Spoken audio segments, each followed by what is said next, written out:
Hello friends, एक बार फिर से स्वागत है आपको ऑन अध्यापक अकेडमी पर, जहाँ हम कर रहे हैं सीटेट एसएसटी दिसंबर 2024 की प्रिपरेशन। तो ये हमारा लक्ष्य बैच है जो कि फुली एनसीईआरटी बेस्ड है।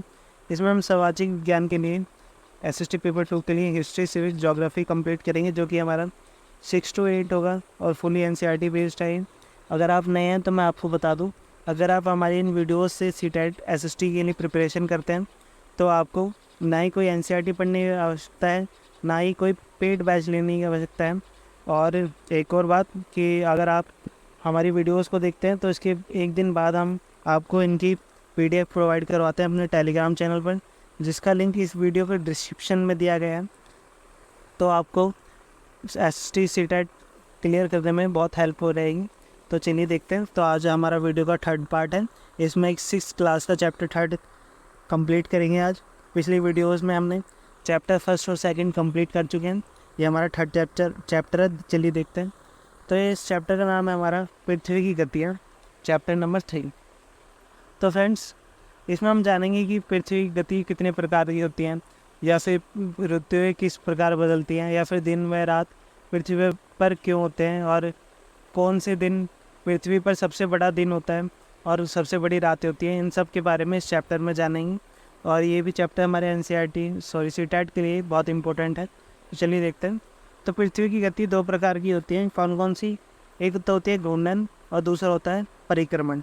तो फ्रेंड्स, घूर्णन होता है जब वो पृथ्वी अपने अक्ष पर ही घूमती रहे, ये होता है घूर्णन। और परिक्रमण होता है जैसे मान लीजिए सूर्य है और सूर्य के जब चारों ओर चक्कर लगाती है अपने अक्ष पर, इसे कहते हैं परिक्रमण। और एक बात कि घूर्णन के कारण ही पृथ्वी पर दिन और रात होते हैं, और परिक्रमण के कारण क्या होता है, इसमें ऋतुओं में परिवर्तन होता है। तो आप इस बात का ध्यान रखिएगा। अब आगे देखते हैं। पृथ्वी का अपने अक्ष पर घूमना घूर्णन कहलाता है। ये मैंने आपको बताया भी। देखिए, ये पृथ्वी का अक्ष है, इस पर ये पृथ्वी घूमती रहती है, और इस पर अक्ष पर जब घूमती है गोल गोल, तो इसे घूर्णन कहते हैं। आगे बढ़ते हैं। सूर्य के चारों ओर एक स्थित कक्ष में पृथ्वी की गति को परिक्रमण कहते हैं। देखिए, यहाँ पृथ्वी घूम रही है, सूर्य के चारों ओर, सूर्य देवता हमारे बीच में है और पृथ्वी हमारी चारों ओर घूम रही है, तो इसे क्या कहते हैं? परिक्रमण। और इसी परिक्रमण के कारण हमारी ऋतुएं परिवर्तन होती हैं। आगे देखते हैं। अब है कक्षीय समतल। अब देखते हैं कक्षीय समतल किसे कहते हैं। तो फ्रेंड्स, पृथ्वी का एक अक्ष काल्पनिक रेखा जो इसकी कक्षीय सतह से 66.5 का कोण बनाता है, और वह समतल जो कक्षा के द्वारा बनाया जाता है उसे कक्षा की समतल कहते हैं। देखते हैं फ्रेंड्स इसे। देखिए, ये हमारा डायग्राम है। ये हमारा अक्ष है जो कि दक्षिणी ध्रुव और उत्तरी ध्रुव की ओर है, और बीच में देखिए एक काल्पनिक रेखा है। इसे क्या कहते हैं? इसे पृथ्वी का कक्षीय समतल कहते हैं। मतलब जो पृथ्वी के बीचों बीच रेखा खींची गई है उसे क्या कहते हैं? पृथ्वी का कक्षीय समतल। और ये देखिए, ये जो डॉट डॉट में दी गई है हमारी ये वाली लाइन, ये वाली, इसे कहते हैं पृथ्वी के कक्ष समतल पर लंब। तो इसे क्या कहते हैं? लंब कहते हैं। और ये है हमारा उत्तरी ध्रुव। देखिए, पृथ्वी की कक्षीय लंब पर और उत्तरी ध्रुव पर हमारा 23.5 डिग्री का एंगल बनता है। और वहीं हम अगर देखें, पृथ्वी का कक्षीय समतल,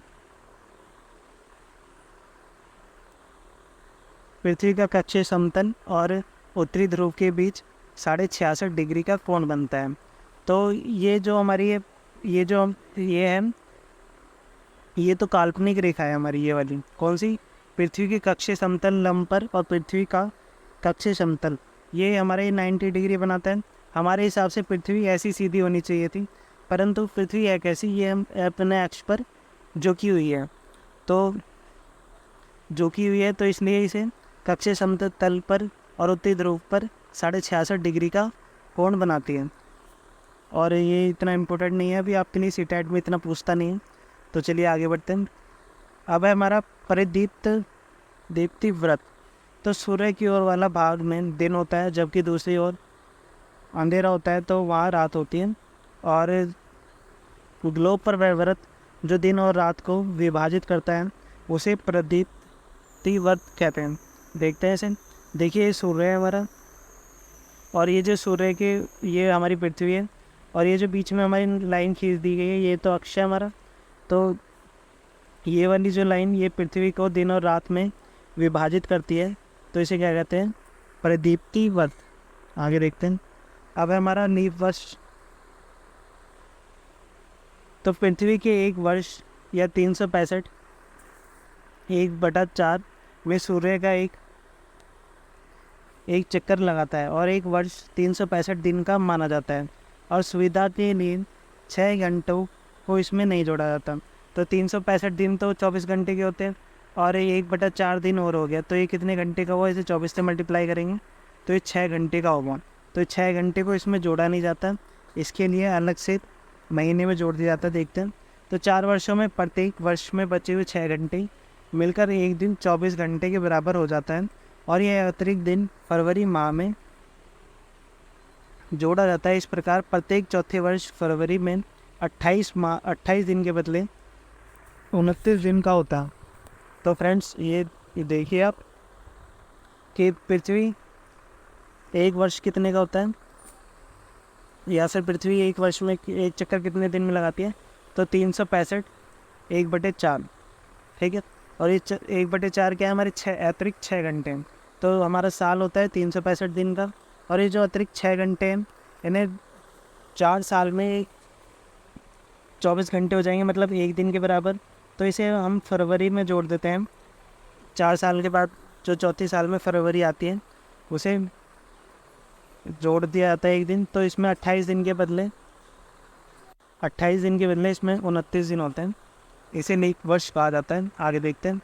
अब ऋतु परिवर्तन मैंने बताया था परिक्रमण के कारण होता है ऋतु में परिवर्तन, और घूर्णन के कारण होते हैं दिन रात। देखते हैं ऋतु परिवर्तन सूर्य के चारों ओर पृथ्वी की स्थिति में परिवर्तन के कारण होता है। तो सूर्य के चारों ओर स्थिति परिवर्तन हो जाती है, इसलिए इसमें ऋतु परिवर्तन होता है। एक बार देखते हैं इसे।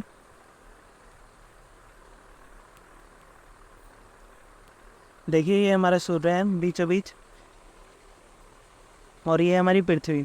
आप इसमें देखते हैं ये हमारा अक्षय, यहाँ होता है हमारा उत्तरी ध्रुव, और यह होता है हमारा दक्षिणी ध्रुव। तो आप देख सकते हैं सूर्य की किरणें अधिकतर उत्तरी ध्रुव पर पड़ रही हैं, और दक्षिणी ध्रुव ये अक्षय हमारा दक्षिणी ध्रुव, इस पर सूर्य की किरणें इतनी नहीं पड़ रही। तो इसमें क्या होता है, इसमें ग्रीष्म ऋतु होती है, और जहाँ सूर्य की किरणें नहीं पड़ती अर्थात दक्षिणी ध्रुव गोलार्ध में, वहाँ क्या होती है हमारी शीत ऋतु। इसी प्रकार अब 22 दिसंबर पे देखते हैं हम, इसमें उत्तरी गोलार्ध अपने अक्ष पर सूर्य की किरणों से दूर है, परंतु दक्षिणी गोलार्ध सूर्य की किरणों के पास ही है। तो इस प्रकार इसमें ग्रीष्म ऋतु होती है, और इसमें उत्तरी गोलार्ध में शीत ऋतु होती है। अब इसे देखते हैं 23 सितंबर और 21 मार्च को।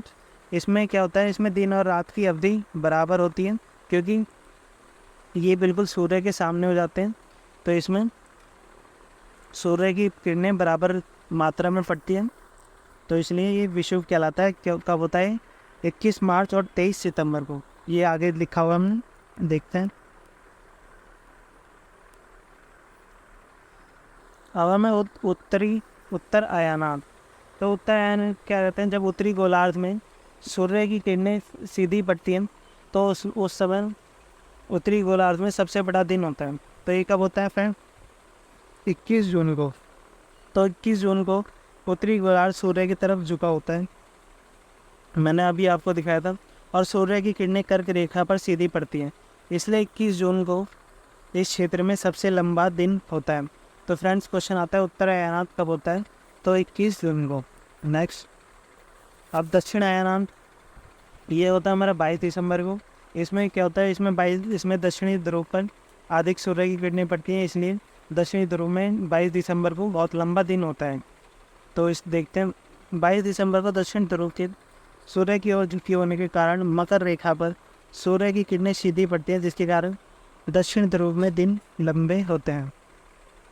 अब है हमारा विषुव, जो कि 21 मार्च और 23 सितंबर को होता है। देखते हैं इसे। 21 मार्च और 23 सितंबर को सूर्य की किरणें विषुवत वृत्त पर सीधी पड़ती हैं। इस अवस्था में कोई भी ध्रुव सूर्य की ओर झुका नहीं होता, इसलिए पूरी पृथ्वी पर दिन रात बराबर होते हैं। तो दिन रात कब बराबर होता है क्वेश्चन पूछा जाता है, ये हमारे कॉम्पिटिटिव एग्जाम में भी पूछा जाता है कई बार। तो विश्व कप होता है 21 मार्च और 23 सितंबर का। आगे बढ़ते हैं। ये हमारी एक्स्ट्रा इन्फॉर्मेशन जो कि बॉक्सेस में दी जाती है एनसीईआरटी में। प्राचीन भारतीय खगोल शास्त्री आर्यभट्ट ने बताया था कि पृथ्वी गोल है और अपने अक्ष पर घूमती है।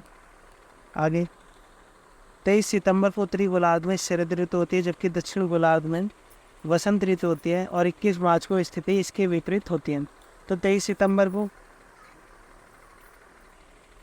उत्तरी गोलार्ध में शरद ऋतु होती है, और जबकि दक्षिणी गोलार्ध में हमारी वसंत ऋतु होती है, और 21 मार्च को इसके अपोजिट पोजीशन हो जाती है।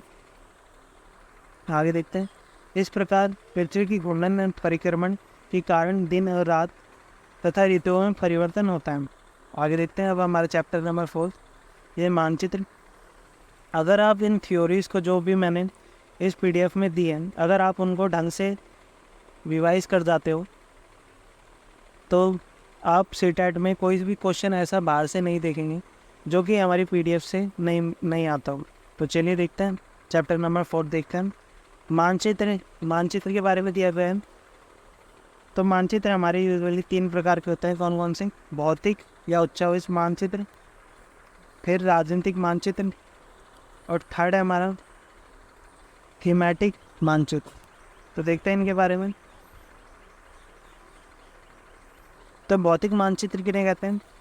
जो पृथ्वी की प्राकृतिक आकृति जैसे पर्वतों, पत्थर, मैदान, नदियाँ, महासागर आदि को दर्शाने वाला मानचित्र हो। अर्थात अगर हम कह दें कि हमें भारत में हिमालय की स्थिति पता लगानी है, तो हमें पहाड़ों वाला मैप लेना पड़ेगा जिसमें पहाड़ी दिखाई देती हैं। तो इसे क्या कहते हैं? भौतिक या उच्चावच मानचित्र। अब आगे देखते हैं। अब है हमारी राजनीतिक मानचित्र। राजनीतिक मानचित्र वो होते हैं जिसमें हम किसी देश की सीमा देखने चाहते हैं कि दूसरे देश से किस प्रकार की सीमा लगती है, किस चीज़ से लगती है। तो वो उस प्रकार के मानचित्र राजनीतिक मानचित्र कहलाते हैं। देखते हैं राज्य, नगर व विश्व के विभिन्न देशों में राज्य तथा उनकी सीमाओं को दर्शाने वाले मानचित्र। नेक्स्ट अब है थीमेटिक मानचित्र। तो फ्रेंड्स वे कुछ विशेष थीम पर आधारित होते हैं, जैसे सड़क मानचित्र, वर्षा मानचित्र, या फिर वहाँ वन कितने प्रकार के उपलब्ध हैं, या फिर उद्योग किस किस प्रकार के हैं। तो इन सब का विवरण देने वाले मानचित्र थीमेटिक मानचित्र कहलाते हैं। अब मानचित्र के 3 घटक होते हैं। कौन कौन से? देख इंपॉर्टेंट है, क्वेश्चन पूछा जाता है। इसमें 3 होते हैं, दूरी, दिशा और प्रतीक। क्योंकि दूरी से पता चलता है मानचित्र में कि इसकी कितनी दूरी है, दिशा किस साइड है स्थान, और प्रतीक ये अलग तरह प्रतीक होता है। जैसे पेड़ों के लिए यूँ वन बना दिया जाता है, सड़क के लिए ऐसे ऐसे डॉट बनाई जाती हैं। तो मानचित्र के 3 प्रकार के घटक होते हैं। अब देखते हैं छोटे पैमाने वाले मानचित्र और बड़े पैमाने वाले मानचित्र में क्या अंतर होता है। जब बड़े क्षेत्रफल वाले भूभाग जैसे महाद्वीपों या देश को कागज़ पर दिखाना होता है, तो हम लोग छोटे पैमाने का उपयोग करते हैं। तो छोटे पैमाने का कभी उपयोग करते हैं? जब हमें अपने देश या फिर महाद्वीपों को एक छोटे से कागज़ पर दर्शाना हो। इसमें 5 सेंटीमीटर स्थल को 500 किलोमीटर को दर्शाता है। तो ये मानचित्र जो छोटे पैमाने वाले होते हैं, इसमें 5 सेंटीमीटर जो हमारे लाइन खींची होती है, 500 किलोमीटर को दर्शाता है। अब हमारे बड़े पैमाने वाले मानचित्र, जब एक छोटे क्षेत्र वाले भाग जैसे आपके गांव या शहर को पास करके दिखाया होता है। तो इसमें जैसे मान लीजिए मुझे अपने घर का नक्शा बनाना है, तो इसमें ज़्यादा तो कुछ दिखाएंगे नहीं, बस अपनी गली गली का दिखाएंगे। तो ये होते हैं हमारे बड़े पैमाने वाले मानचित्र, और इसमें ये ज़्यादा इन्फॉर्मेटिव होता है क्योंकि इसमें हम सब दिखाएंगे कि कौन सा रास्ता किधर मुड़ता है, या फिर पेड़ किधर खड़ा है, या फिर ये सब पहचान बताते हैं। तो ये बड़े पैमाने वाले मानचित्र होते हैं। और इसमें 500 मीटर की दूरी को मानचित्र पर 5 सेंटीमीटर से दर्शाया जाता है। इन सबको ध्यान रखिएगा, जो फैक्ट्स मैंने लिखे हैं ये पूछे जाते हैं पेपर में। बड़े पैमाने वाले मानचित्र छोटे पैमाने वाले मानचित्र की अपेक्षा अधिक जानकारी प्रदान देते हैं, क्योंकि बड़े पैमाने वाले पे हम सब कुछ दिखाते हैं, जैसे मैंने आपको बताया था। अब प्रधान दिग्बंधु किसे कहते हैं? दिग्बिंदु। तो ये हमारे 4 हैं, उत्तर, दक्षिण, पूर्व, पश्चिम। तो आप इन्हें याद रखिएगा। कभी कभार कन्फ्यूज़न दे देता है कि उत्तर और पूर्व दिशा, पश्चिम या पूर्व दिशा, इन सब की। तो ये केवल 4 हैं प्रधान दिग्बंधु। कौन कौन से हैं? उत्तर, दक्षिण, पूर्व, पश्चिम। दिक्सूचक क्या होता है? इसकी सहायता से किसी भी दिशा का पता लगाया जा सकता है। इसकी चुंबकीय सुई की दिशा हमेशा उत्तर दक्षिण दिशा में होती है। तो इम्पोर्टेंट है ये वाला। पूछा जाता है कि दिक्सूचक की चुंबकीय सुई की दिशा किधर होती है? तो कहाँ होती है? उत्तर दक्षिण दिशा में। नेक्स्ट आप देख सकते हैं ये दिक्सूचक है। इसके देखिए ये उत्तर और दक्षिण दिशा में है इसकी सुई। आगे बढ़ते हैं। रोड प्रतीक। रोड प्रतीक किन्हें कहा जाता है? जिन प्रतीकों को अंतर्राष्ट्रीय सहमति मिली हुई है। तो जैसे मैंने अभी बताया था कि पेड़ों के लिए इस प्रकार का वो होता चिन्ह, और नदियों के लिए भी अलग अलग चिन्ह होता है। जैसे नदी के लिए ये वाला चिन्ह होता है हमारा, और पोस्ट ऑफिस के लिए पीओ लिखा होता है। तो ये सब प्रकार ये हमारे रोड प्रतीक होते हैं। अब रेखा चित्र क्या होता है? जो हमारे दोस्त का घर का नक्शा होता है, जैसे एग्जाम्पल फॉर दोस्त का घर का नक्शा। और खाका होता है एक छोटे क्षेत्र को बड़े पैमाने पर खींचा गया रेखा चित्र। आप इन सब की डेफिनेशन ये याद करके जाइएगा, सीटेट में कुछ भी पूछा जा सकता है। तो ये था हमारा चैप्टर 3 और 4। आई होप आपको हमारी वीडियो अच्छी लगी होगी। प्लीज़ इसे अपने फ्रेंड्स के साथ ज़रूर शेयर करें, और आप नए हैं तो हमारे चैनल को सब्सक्राइब करें। धन्यवाद।